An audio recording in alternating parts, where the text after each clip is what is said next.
Hey guys, Antos back again, and today my new Samsung 2014 6400 60-inch model came in, so I'm very excited to set it up. Now I'm not going to do an unboxing video because this unit is absolutely huge, and it'd be too hard to do by myself. But once I do have this set up, I'm just going to show you a quick comparison between the 7100 series from 2012, and we'll just look at some differences both physically and internal. Okay, just give me a second. I'll set it all up and we'll go side by side. All right, see you in a second. Hey guys, so here you can see the new 60-inch that I have. That's the 6400 2014 model, and this is the 7100 model from 2012. So you can see this 7100 is a 55-inch, and this new one that I have is a 60-inch. So you can clearly see that that extra 5 inches really does make a huge difference in the surface area of your TV. I would even say that it's the height of the 60-inch that just gives it so much more screen. What I might do is just put this 55 in front of the 60, and we'll see how much there is in lengthwise.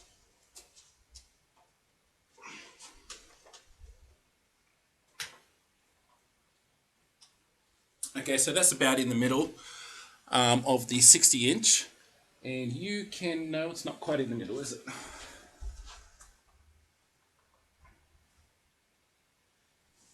There we go.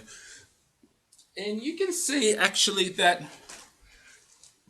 it's almost the same length, but it's the height that gives it that extra screen.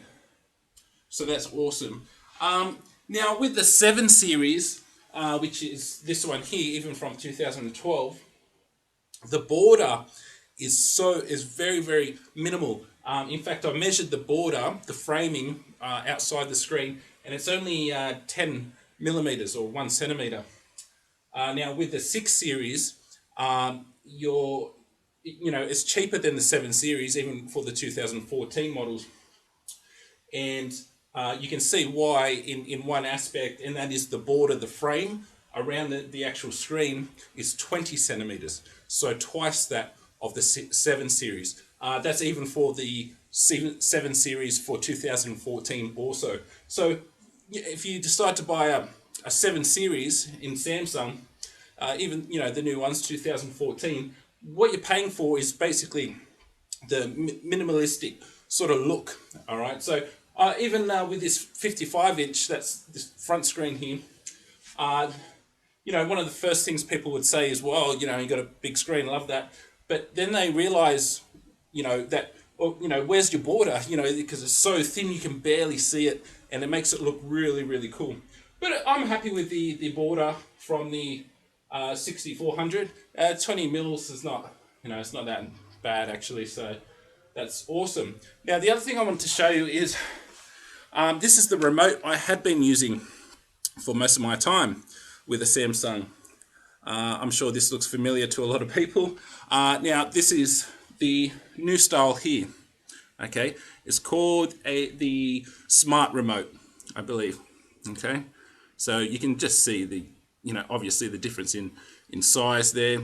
It's crazy small. Now what this one actually has is basically the whole controller itself is one hotkey sort of quick hotkey setup. Now this has touchpad here, so as you move your finger on the touchpad, it it makes it easier for like typing on the net if you decide to go surfing on the TV net, the web browser. And there's just a bunch of other hotkeys there too. There's voice control, which I'm not sure if I'll use or not. And apparently, just like the Wii U, you can actually wave this around like a wand, and it'll have a graphic on the Smart TV app. So hopefully, I actually did use that in shop, and I thought it worked pretty well. So I'll give it an in-home sort of demonstration. So the only thing that this controller is missing is a quick key to 3D conversion. So with this controller here, it has a quick hotkey for 3D conversion, and that is that one there. Okay, so instantly you can turn whatever you're watching, you know, whatever you're watching, if it's in 2D, you can convert it to 3D. It doesn't look as good as native 3D, but it's cool if you just want to quickly show it off to your friends or something 3D. That's cool. Now this new TV that I have has that feature, but it doesn't have that quick hotkey on the front here. So I'll have to you know, go into menu, but it's no big drama, I guess. All right, I'm going to set it all up, hook it up with electricity, and you know, get it connected to the network, and hopefully I'll give you a quick demo of how this works, and I'll give you my impression of what I think against the 2012 7 series versus the 2014 64 series. Now this 64 series, the 60-inch, the bigger one, that's what I'm going to be using as my primary TV now, and now I'm putting the 55-inch in the master bedroom. Okay, so I'll set it all up, and I'll see you in a second. Hey guys, welcome back. So here I am watching the new Samsung 6400, and first of all I want to say that the picture quality is sensational. Also, coming off a 55-inch to a 60-inch, I am super surprised of how bigger the picture actually is. It's much higher and it is longer. Yeah, so I just wanted to say that first of all. Now, I wanted to just show you this smart TV controller here. Okay, it is really, really cool and handy. So what I'll do, I'll just switch to the smart hub here. And now you can see this little, well, you can see how quickly that loaded up. If you owned a 2012 model like I did, you would know that how slow it was, especially using a TV controller. And you can see this wand here. It is absolutely fantastic and responsive. It's really, really cool. Together with the quad core that's inbuilt to the TV, there's no lag anymore. So I might actually use the Smart Hub for a change. So I'll just go into most popular. And you can see some apps here. So there's a weather app, cooking, there's Spotify. I haven't downloaded anything just as yet, but like I was saying before, I might actually use this. You can see in the bottom right here, it says memory in use, 285 megabytes of 1 gig. So there must be 1 gig on board on the TV, but I am guessing that you're able to extend that with an external hard drive. Okay, so I just want to quickly show you that, and that wand is super responsive and very accurate. Okay, so let me just get out of the Smart Hub. Xbox, go home. Now, one thing that a lot of gamers like about the Samsung TVs is the game mode. And yes, the 2014 model H64 does have it. So if I just go into menu here, and once again, you can see I'm actually using the wand. And once again, with the quad cores, it is super responsive and a lot quicker. So going to system here, we'll go down to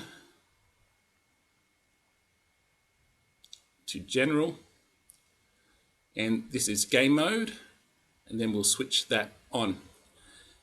Now, if you own the 2012 model, you'll know how slow that was to actually perform, but you can see it's much quicker here.